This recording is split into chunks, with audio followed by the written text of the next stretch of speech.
Good morning and welcome to this Friday edition of Market Outsiders. It's June 13th. My name is Naman. I'm joined by my colleague Jenny Ray.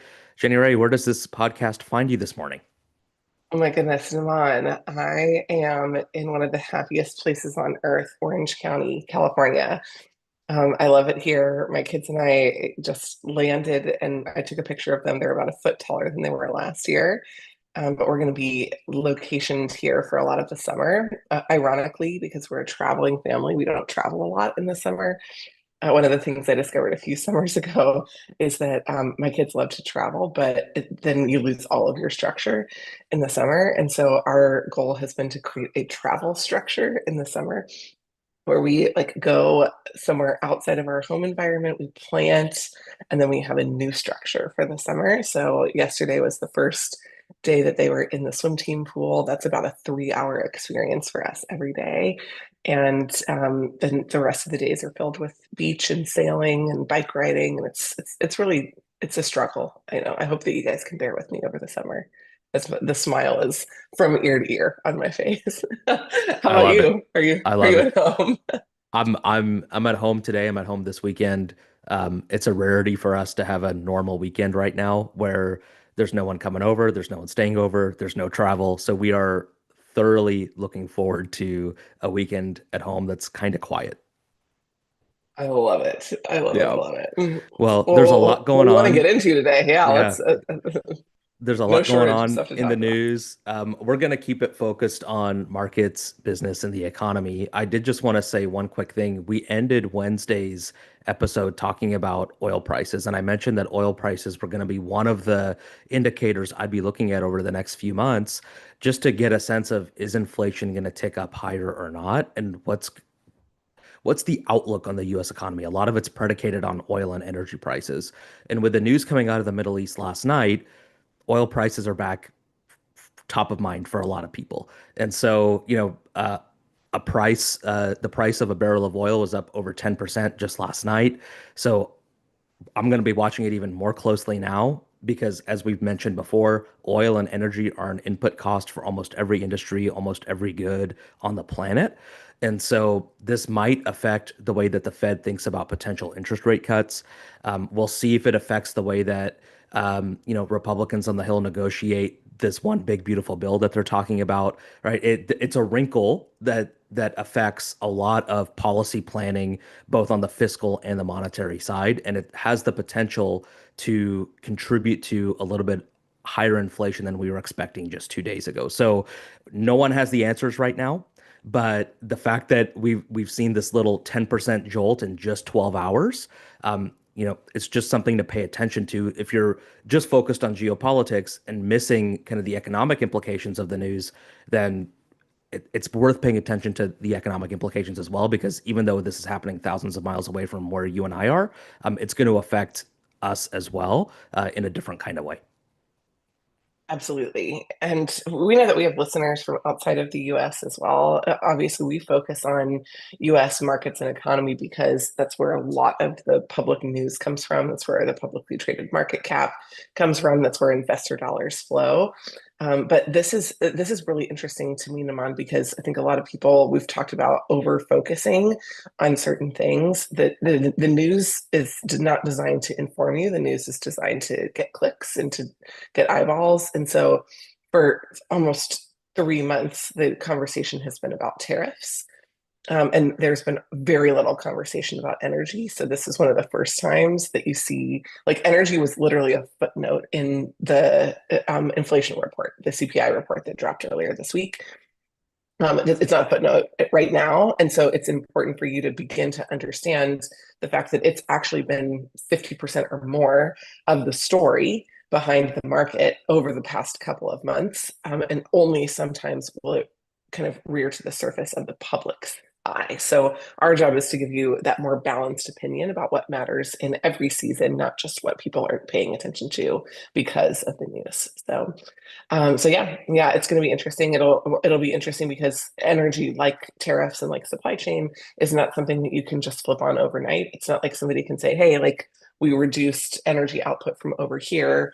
by, let's, it wasn't by 10%, but like, let's say commensurate to the 10% price increase that you saw. Like there isn't another spigot somewhere else in the world where you can turn on 10% more. Right. So it's not a completely flexible supply chain. It's not something that you can just shift from oil to renewables overnight. Right. And I think energy is a particularly interesting space because of that. Naman, is there anything else that you want to say about that? Because I have Well, like a kind of more random thing to talk about today to I tie want to talk things about your together. random thing for sure. I just want to say that the way oil is priced is it's priced on the futures market. And so, the value of a barrel of oil that you see in the news is actually the value of a barrel of oil in the future. It's not the value of a barrel of oil today. And so, a lot of what drives oil prices is actually the expectation of future reality. And so when you have conflict in the Middle East, what you have is the expectation of increased volatility and turmoil, which drives prices up. So that doesn't necessarily mean that you're going to be paying more to fill your gas tank today, but it means that higher prices are already assured for, 2, 3, 4, 5, 6 weeks from now. And so I think it's important for folks to understand, you know, just the way that oil is traded, the way that expectations drive oil prices more than other markets because you are paying for a future barrel of oil. You're not paying for a barrel of oil today. And so what you see in the news and what people expect to happen in the future plays an outsized role in the price you pay for energy. And that's not necessarily the case in a lot of other markets. Yeah. The last thing that I want to say about this is that it would be really interesting for us to talk about futures at some point because, like I'm saying, future prices are going to be potentially pricing in short-term impacts. One of our jobs is to look at multi-term approaches when we're thinking about advising businesses. Because if we just say, "Hey, here's what you should do today," based on a futures contract that's happening today, if we don't understand what the timeline of that is, we don't understand the longer term implications. So one of the pieces of scenario modeling that I did when I was at Bain had to do with likely scenario impacts. And it gets really hard in the term that people want to plan for with big decisions like energy or supply chain. I did a project where we were doing freezer food, right? So we were trying to think about like how to build warehouses, and you can't build a warehouse in a month, and you can't shut down a warehouse in a month. And so, like these longer term capital planning projects are really challenging. But if you don't understand even what the term of the futures market is, then it's even harder to try to understand how you're weighing in your input. So that was something I had to get really smart on super quickly when I was understanding the time limit of different inputs. So we would do price of oil, but it had to be not based on futures. It actually had to be based on reality. But of course, we were extrapolating it based on Hmm. futures contracts, right? So trying to understand that piece of the data, like when I'm doing data analysis, I do sprints with different teams, and I notice that's one of the big glaring problems that people who are super geniuses at actually analyzing data that's clean have when they're working with real world data. So just pay attention to that if you guys are building models or expectations, and pay attention to how you question those inputs when you're looking at other people's numbers as well. Okay, I want to share something that caught my eye. At the and this is, of course, we're going to tie together energy and nuclear strikes with one small dumpling chain in U.S. dining, but this is what we do on Market Outsiders.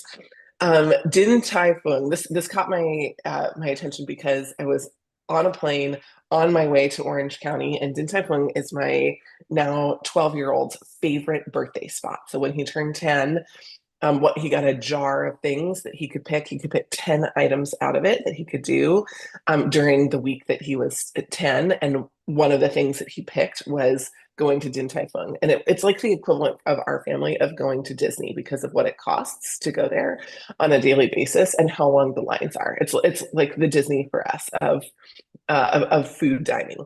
And I just was astonished when I read this number. I was like, okay, this is going to be super interesting, right? Din Tai Fung made an average of 27.4 million at its 16 US locations per year. So I knew that it was small. 16 US locations is a like teeny tiny footprint. But 27.4 million, I mean, I did some work in restaurants, and we were like working on, changing the size of straws, which saved millions of dollars for Burger King and for other folks, but 27. I mean, I didn't even think that number existed in restaurants. And so I just thought, okay, let me go check this out. The restaurant chain that generates the most revenue per location in the US isn't, and this is funny, right? Expensive steakhouse or classy establishment like Hooters or Dave and Buster's. Gotta love Morning Brew. It's the Taiwan-based soup dumpling darling Din Tai Fung, and it's barely scratched the surface of the US market. Right. 2024 Din Tai Fung's US 16 US outposts, including a Disneyland location that sells 10,000 soup dumplings per day. 10,000, I just couldn't even wrap my mind around that. Earned an average unit volume, AUV, of 27.4 million per location. So one of the first things that I did, I don't read articles from top to bottom. I read them side to side. So I read until I get to something that I'm like, ooh, if I needed to know how to calculate that, would I understand it? I didn't. So I'm just going to pull over on my share. This is from Jack in the Box Franchising, a search for what does average unit volume mean in franchising. And it might seem obvious, but I just like to double check that I understand it, right? So in franchising, average unit volume is calculated by dividing the total annual sales of company owned and or franchise units, which could be both, divided by the number of company owned and or franchise units. So, Naman, first question for you before I dive into my Din Tai Fung experience and then talk more about some of the numbers is, have you been? And if so, what was your experience like? I haven't been. I've heard the lines are 2 hours long, and it's got to be one heck of a soup dumpling for me to wait 2 hours. So, you know what? Next time I'm in Orange County with you, we'll go. I'll try it out because I got to see what all the hype's about. Well, yeah, 2 hour long waits are not abnormal. I mean, if you decide today that you want to go to Din Tai Fung this week, you're talking about a 2 hour long wait. You might have a chance sometime next week to get like a 10 a.m. reservation. And that's been one of my secrets of like Asian food experience is that if you are willing to go get, sushi in the Tokyo fish market at 6 a.m., you're probably going to be able to get sushi if you want to go at 8 a.m. They might even have sold out by that point. So dumplings are the same thing. Like dumplings have to be a breakfast or early lunch thing, or you have to plan literally months in advance. Um, so it's an amazing experience. They have a glass wall where people are standing and making the soup dumplings. They are all twisted by hand. But look at this, right? How are they doing this? Restaurants range from 5,580 square feet to a 25,000 square foot location in Manhattan that opened last year, allowing them to pack in more people. And 25,000 square feet in Manhattan is insane, right? The xiaolongbao, which are the soup dumplings, are the most common thing that is ordered on the menu. This, I think, is like the one of the main drivers, though. Right, the price point is that the average check is $45 per person, not $45 in total. And so for me, as a family, like I have never spent less than $100 at a Din Tai Fung. We do it really irregularly. It's the equivalent of like just a birthday lunch or something really special if people come into town. But it is a like basically fast casual sit down dining chain. So whereas in a lot of fast casual chains, you're talking 15 to maybe $20 per person if you can eke out a drink. You're talking about $45 a person. That to me is the main lever that they've pulled, which is really, really incredible. We also have in Orange County a Kura Sushi, which delivers the sushi by conveyor belt, two conveyor belts, one that's like a standard one that's going around, and the other one that is just to your table. And then they also have robots delivering drinks. So for my kids, that's a super fun experience that we do. But sales at Asian chains up 7.6%. I thought that was fascinating. And anyhow, there's just a lot of like really interesting tidbits, little strings that I would want to pull if I was understanding the restaurant market. But I thought this was pretty exceptional, 27.4 million, right? Equivalent to that of two Cheesecake Factories or nearly seven It's McDonald's. it's a staggering number, January, because like when I think about um, benchmarking, maybe fast casual restaurant performance, like I go to McDonald's and I go to Chick-fil-A. Those are the two that I think of first. And just based on reading I've done in the past, like the average McDonald's location is about $4 million in revenue per year. And estimates are Which Chick-fil-A is is private. also kind of staggering, honestly, Yep. if you break that down to what the volume has to be to get to that. But anyhow, keep going. And estimates are that the average Chick-fil-A location is over $6 million a year in revenue. And so you know, those are reference points that are easy for me to understand just because I'm a customer and I drive by them all the time. So I have like a visual sense of how busy they always are, and I understand the price points. So to think that this Din Tai Fung is like, five Chick-fil-A's or seven McDonald's, is insane because when I think about fast casual restaurants, I think, okay, you've got one of two levers that you can pull, right? Like it's either all about throughput, how many people can you get through, like as Hmm. fast as possible, or it's about your price per check, right? Your basket size. And so it seems like here they're kind of a unicorn because they have massive throughput. Like if you get a 25,000 square foot location, it means that you have the volume to have a 25,000 square foot location. But with that throughput, you With a haven't had, weight, more than likely, right? yeah. Like from a planning perspective, they projected that to have a weight all the time. Yeah, But keep going on. usually if you've got that kind of throughput, you have to compromise on price. But here, you've got that kind of volume at a fairly high price point, right? Like, so this seems 45 to per me person. like honestly, they remind me less of McDonald's and Chick-fil-A and more of Apple. Right? Like this is what Apple's done with the iPhone is they sell a billion iPhones a year and they do it at a premium price point. And like they're a unicorn. Usually you Yeah. either pull the price or the volume lever, and it seems like here they're able, Din Tai Fung's able to do both. And so I just wanted to ask you, right? Like why is the average check $45 per person? Like do you buy like two or three soup dumplings at a time, and so you have to order multiple like bundles? Like are the sides amazing, and that's how they grow the basket size? Like I've never been, so I'm asking you, kind of, how did they get to that $45 per person number? Yeah.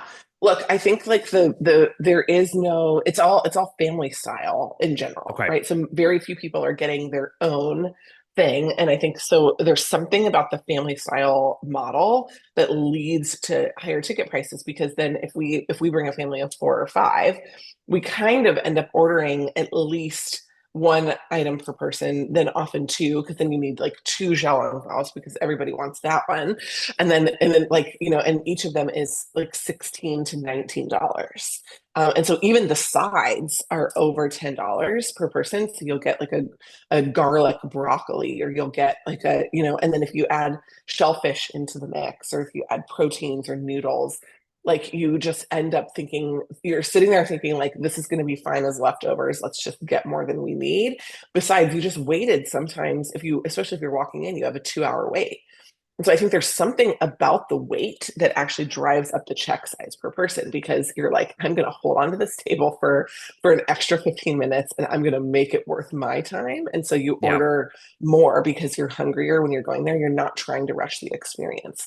What I don't know, and I think this would be interesting, is what their takeout business looks like because I've also been super impressed by their pickup and their DoorDash business. And you can DoorDash McDonald's, of course. You can Uber Eats McDonald's, but I would imagine that that's an even larger size, and that in that situation, they could actually also have a catering business Hmm. on this, and that number is more like a catering number, right? $45 per person for a lunch or like a not super fancy dinner is actually super huge. I would imagine that that's part of the business that they're doing in Manhattan is a catering business as well.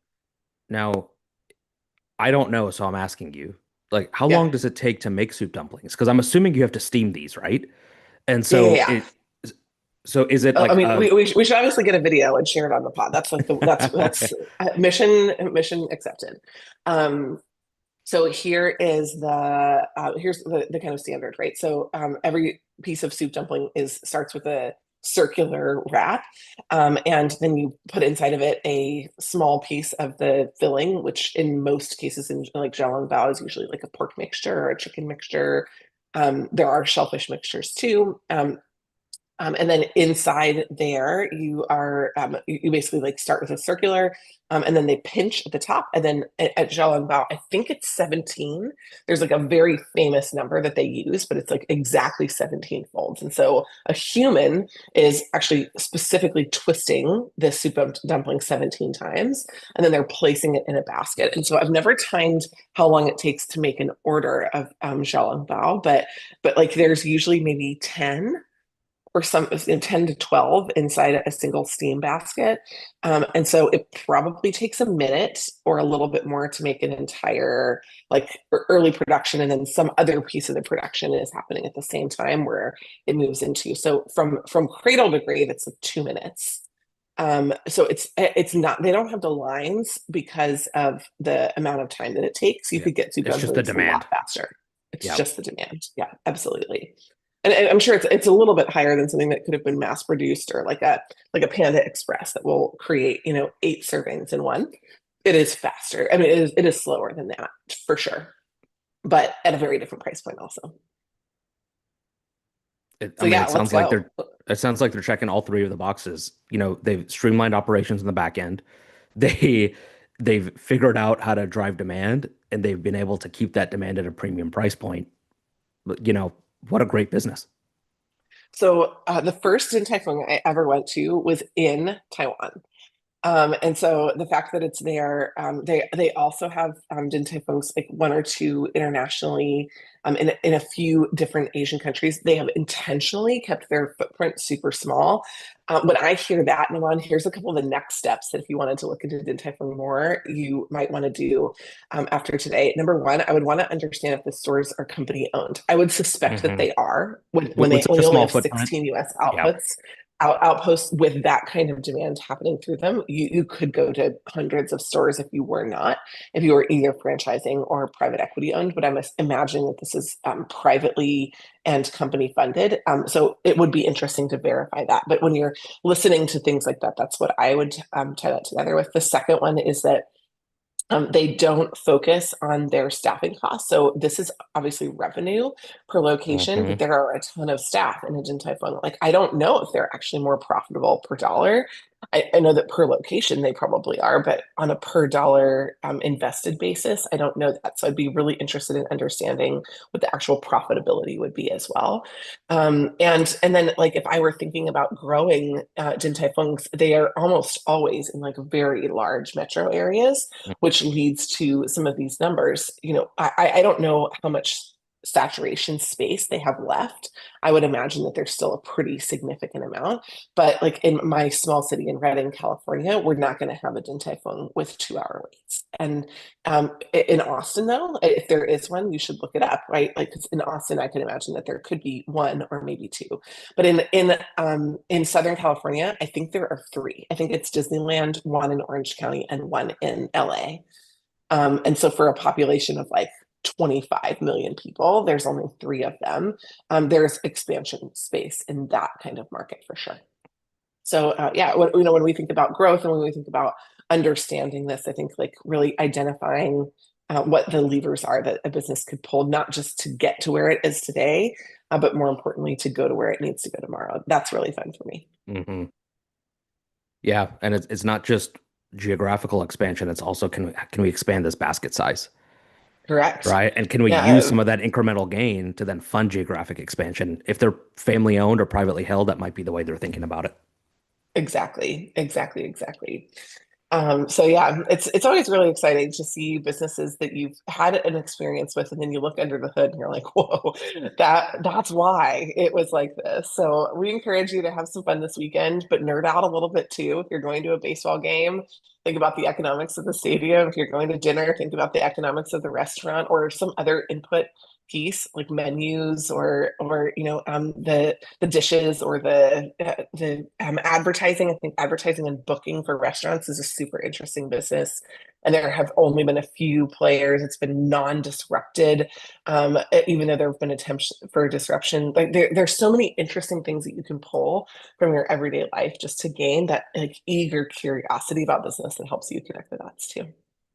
Other than that, have a great weekend and we'll see you next week.